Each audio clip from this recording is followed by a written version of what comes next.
L'ordinanza anti-alcol per l'area di Via Roma in scadenza il 6 di luglio non verrà prorogata. La decisione del Comune di Treviso dopo l'accordo con i commercianti che assolderanno dei vigilantes per sorvegliare i locali. Tamponi gratis nei Vax Point, l'esperimento di Villorba esteso da oggi a Riese e Godega, l'appello dell'ULSS agli 11.000 over 60. Vaccinatevi prima che la variante Delta li dilaghi. Previsti forti temporali in serata e fino all'alba con possibili grandinate e vento forte, allerta arancione anche nella Marca per criticità idrogeologica. Nuova stangata per le famiglie, aumentano le bollette con un incremento del 9,9 per l'elettricità e del 15,3 per il gas. I trevigiani rincari ingiustificati. Villa Margherita riaprirà i battenti e diventerà il centro regionale per la disabilità. L'annuncio del sindaco Conte questa mattina, la presentazione del progetto di attività ludico-motorie nel parco dello storico edificio. Primaria Montebelluna, vince con ampio consenso Loreno Miotto del PD, sarà lui il candidato sindaco del centrosinistra. Per la consueta rubrica della domenica dedicata agli oggetti della nostra storia, questa sera raccontiamo quello che era quasi un rito di fine giugno fatto d'acqua e d'albume d'uovo. Ben ritrovati con l'edizione di Treviso dei nostri telegiornali. L'ordinanza anti-alcol per l'area di Via Roma a Treviso in scadenza il prossimo 6 di luglio non verrà prorogata. La decisione del Comune dopo l'accordo con i commercianti della zona che assolderanno dei vigilantes per sorvegliare i locali. Vigilantes anti-alcol in Via Roma ingaggiati dai commercianti e così l'amministrazione comunale decide di non rinnovare l'ordinanza antidegrado che giusto un mese fa aveva imposto il divieto di vendita di alcolici dalle 14 alle 3 nel quadrante che gravita attorno a Via Orioli dopo i diversi episodi di violenza e spaccio. Il provvedimento prevedeva anche la chiusura anticipata alle 19 per le attività commerciali dell'area. Ebbene, l'accordo con i commercianti che si sono impegnati ad assoldare dei vigilantes porta a Cassugana a non prorogare l'ordinanza in scadenza al 6 luglio. Tutti hanno formalizzato l'impegno di arruolare degli steward che manterranno l'ordine all'interno degli spazi consegnati a loro di competenza. Anche i residenti, continua il sindaco, hanno manifestato con una lettera inviata al Comune la propria soddisfazione per il miglioramento della situazione nella zona, anche perché nel periodo estivo sono molte meno le persone che anche da fuori Comune arrivano in Via Roma. Però il quadrante di Via Roma verrà costantemente monitorato e qualora dovessero ripresentarsi episodi legati all'abuso di alcolici piuttosto che allo spaccio siamo pronti a intervenire. Però in questo momento il problema lo riteniamo risolto grazie alla collaborazione dei commercianti. Tamponi gratis nei Vax Point, l'esperimento di Villorba da oggi esteso anche a Riese Pio X e Godega. L'appello del direttore generale dell'ULSS agli 11.000 over 60, vaccinatevi prima che la variante Delta dilaghi. Ad estendere la prova che avevamo fatto a Villorba, il Covivax di Villorba per quanto riguarda i tamponi volontari e le persone che fanno la prima vaccinazione. Da oggi ne faremo circa 1200 perché sono 3 i centri, intanto Riese, Godega e Villorba, poi li estenderemo anche gli altri 2. Screening con i tamponi ai Vax Point, si allarga la sperimentazione partita a Villorba mentre continua nei Vax Point l'attività di tamponi gratuiti per tutti coloro che si presentano anche senza impegnativa. L'obiettivo è sequenziare i positivi per stanare la variante Delta isolando i casi prima che si diffonda.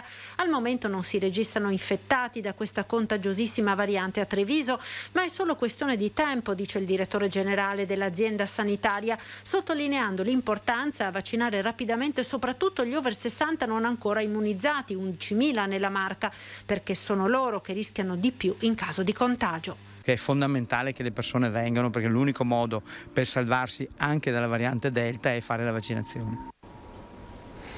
Forti temporali, pioggia, vento e locali grandinate. La nuova perturbazione che da oggi pomeriggio sta interessando la nostra regione potrebbe nelle prossime ore portare a fenomeni anche localmente intensi. Per questo la Protezione Civile regionale ha innalzato ad arancione l'allerta per alcuni bacini idrografici del Veneto, tra i quali il Piave Pedemontano e Basso Piave, Bacchiglione, Sile, Livenza e Tagliamento. L'allerta è prevista fino alle 3 di questa notte. Diversi incidenti nelle ultime ore nella Marca. Questa mattina un'auto è uscita di strada dopo aver abbattuto la recinzione di un'abitazione. Sono 2 le persone rimaste ferite. Si tratta di padre e figlio, 35enne. Il sinistro è avvenuto a Falzè di Piave. La dinamica è ancora da chiarire, ma l'auto su cui viaggiavano è improvvisamente uscita di strada abbattendo la recinzione dopo essere finita in una piccola scarpata. Entrambi sono rimasti incastrati nella vettura. Sul posto sono intervenuti i vigili del fuoco di Conegliano per estrarli e affidarli alle cure dei sanitari del 118. Sul fatto indagano ora i carabinieri di Cison di Valmarino. Ed è di un ferito non grave il bilancio di uno scontro frontale ieri sera intorno alle 22:30 a Miane. Ad avere la peggio un 76enne rimasto incastrato nel mezzo. L'uomo è stato portato in ospedale. Ed ancora ieri sera intorno alle 20 una vettura è uscita di strada autonomamente a Ponte di Piave. Fortunatamente nessuno è rimasto ferito. Amara sorpresa per le famiglie. Dal 1° di luglio aumentano le bollette di luce e gas con un incremento del 9,9% per l'elettricità e del 15,3% per il gas. Abbiamo sentito i trevigiani. Aumenti di luce e gas, lo sapeva? Sì che lo so. Non lo sapevo.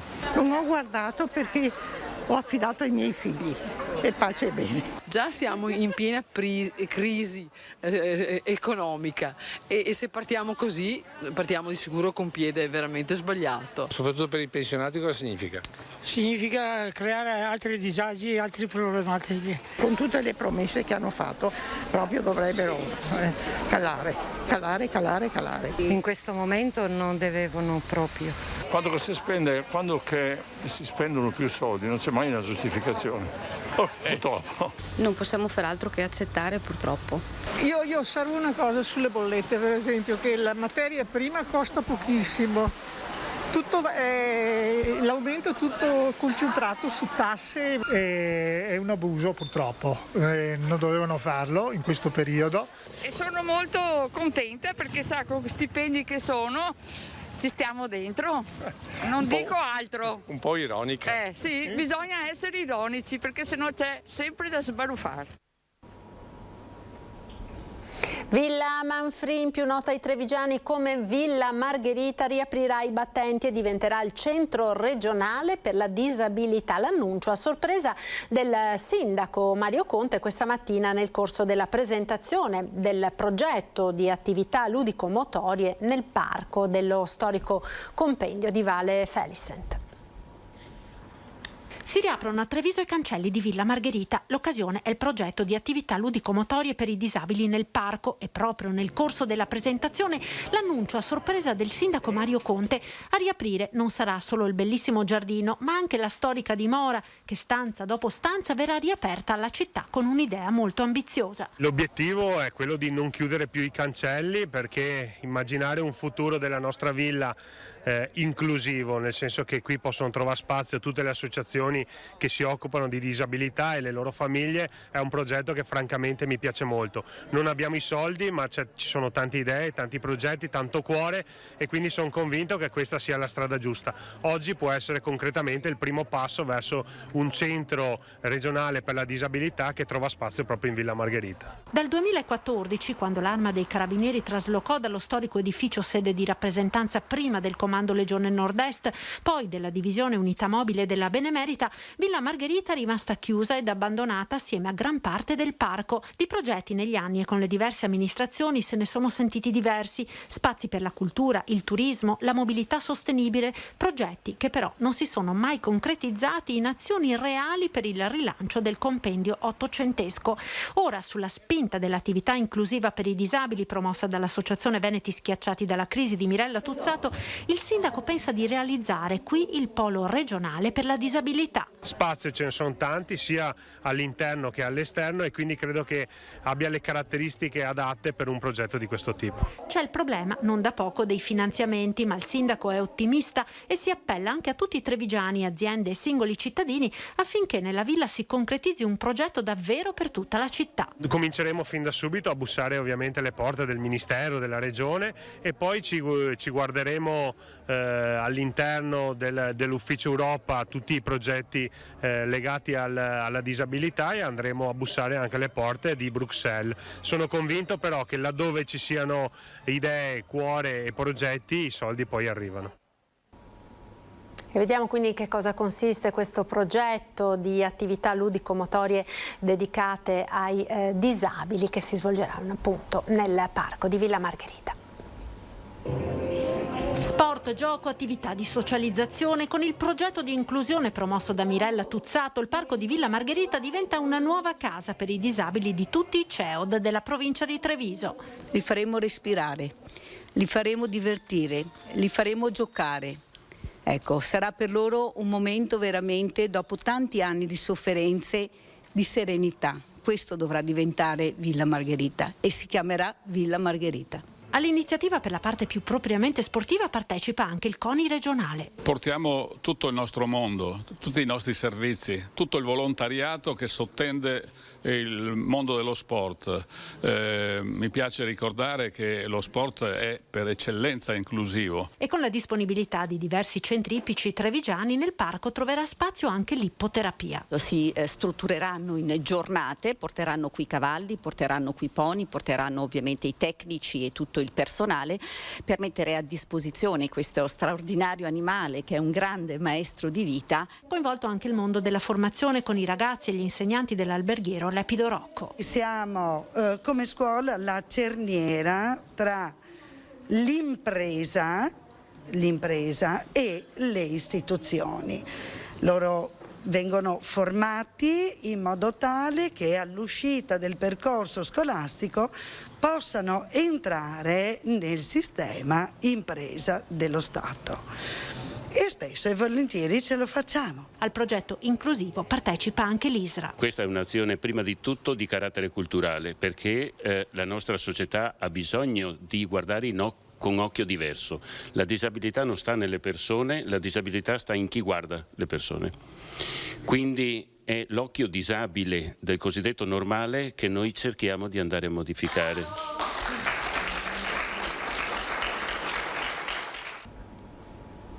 Ed ora parliamo di turismo. Sono soddisfatto, dice l'assessore regionale di comparto Federico Caner. Per i prossimi 2 mesi abbiamo quasi tutto esaurito. Archiviato giugno, dove il turismo ha fatto capolino. Per i prossimi 2 mesi le prenotazioni sono davvero tante. Prese d'assalto le zone marittime e montane, ma anche le città turistiche, termali e i laghi. Giugno è stato un mese ancora un po' difficile e particolare perché ovviamente non c'era ancora una riapertura anche degli aeroporti così importante, però luglio e agosto noi abbiamo moltissime prenotazioni, soprattutto per la costa, la montagna e il lago di Garda, e devo dire insomma che in particolare agosto mi dicono, non dico tutto esaurito, ma quasi.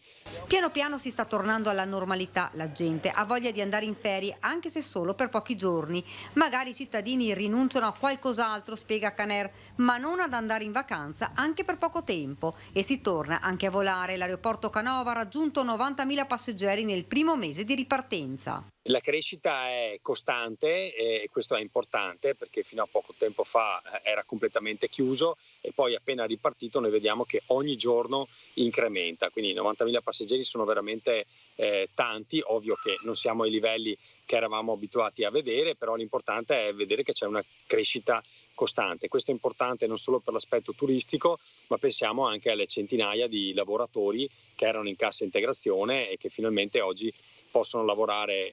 In Italia si può venire con il Green Pass, spiega Caner. Per avere il Green Pass sono 3 le condizioni: o essere vaccinati e quindi ovviamente dimostrarlo nel Green Pass, oppure fare un tampone nelle 48 ore precedenti all'arrivo, oppure dimostrare di aver contratto il virus ma di essere anche già guariti nell'arco dei 6 mesi. Ovviamente dopo i 6 mesi questo non vale più. Se si è in una di queste 3 condizioni è possibile accedere nel nostro paese.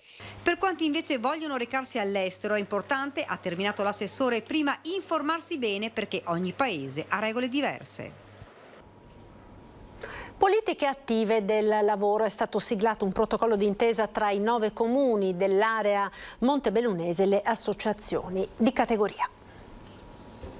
Un progetto semplice che di fatto cambia il punto di vista rispetto al mondo delle professioni, guardando al mercato del lavoro prima con gli occhi dell'azienda. Facciamo un lavoro molto stretto con le aziende, cercando di individuare benissimo i bisogni, le necessità, e quindi profiliamo bene la persona che cercano, quindi li stimoliamo a mettersi in gioco e a partire da questa job analysis facciamo una ricerca, lanciamo appunto la ricerca alla comunità e ai cittadini che si possono candidare. Insomma, partendo dalle esigenze dell'azienda si cerca il personale più adatto. È stato siglato così un protocollo d'intesa fra i comuni dell'area montebellunese, 9 amministrazioni hanno aderito, e le associazioni di categoria del territorio. Un modo molto veloce, molto importante, proprio per cercare di aiutare tanti giovani che sono in difficoltà a trovare un lavoro. In questo modo c'è questa trade union, diciamo, tra aziende e tra associazione, che permette proprio di avvantaggiare queste persone che devono trovare lavoro. Un progetto per dare risposte a chi non trova lavoro e al disagio di chi in questa congiuntura economica non riesce a trovare la propria strada. Ci vuole una comunicazione capillare, perché senza la comunicazione e senza l'informazione da dare a chi cerca e a chi offre lavoro non avviene l'incontro. Il progetto Radar dovrebbe anche formare queste risorse e questi, diciamo, nuovi specialisti o semplicemente persone che vogliono trovare un impiego, però avendo la coscienza, cioè cercando di capire le necessità anche dell'azienda. Questo progetto coinvolge prima di tutto i giovani, che sono le persone alle quali dovremmo noi porre il mondo sociale, insomma porre maggiore attenzione, e quindi si rivolge a loro sostanzialmente. Noi abbiamo anche un dialogo con il mondo della scuola, perché molte volte c'è una difficoltà di trovare le specialità che servono, le specializzazioni che servono alle nostre imprese. Da oggi gli agricoltori, anzi le imprese agricole, hanno uno strumento in più per poter trovare un'offerta adeguata alle mansioni che l'impresa agricola richiede. Ieri al via i saldi, intanto arrivano nuove stime sull'e-commerce che in Italia con il Covid è cresciuto del 30%. Poste Italiane per questo ha aperto un nuovo centro di smistamento pacchi a Villorba. Sempre più prodotti acquistati online. Lo shopping trasloca in buona parte sul web, così anche nel Trevigiano Poste Italiane ha aperto un centro di smistamento pacchi, il 12° del nord-est, 6º in Veneto dopo Padova, Venezia, Verona, Vicenza e Belluno. Villorba è il sito prescelto con una capacità di gestire fino a 10.000 pacchi al giorno. 12.000 metri quadrati, il nuovo polo logistico sostituisce un sito già esistente. Il gruppo conferma dati in costante aumento per l'e-commerce, spinto dal Covid, almeno del 30% all'anno negli ultimi 2 anni. Non solo pacchi però, i centri logistici hanno anche consegnato dosi di vaccino. Presso gli ospedali del Veneto abbiamo garantito nel 2021 la distribuzione di 1.200.000 dosi di vaccini. Inoltre abbiamo garantito la distribuzione di 36 milioni di mascherine presso gli istituti scolastici del Trevigiano, oltre a 200.000 kit vaccini distribuiti al presidio Covid di Vittorio Veneto. La scelta del sito di Villorba è stata definita strategica dall'azienda. Oggettivamente valorizza quella che storicamente è sempre stata un po' la zona industriale di Treviso. La nostra operatività inizia alle 4 del mattino, quando è ancora buio. A quell'ora attraccano i mezzi che arrivano dai nostri centri nazionali di smistamento di Bologna, Milano e Padova. Da Villorba i pacchi destinati a tutta Italia sono inoltrati nei 3 hub principali di Limena, Bologna e Milano.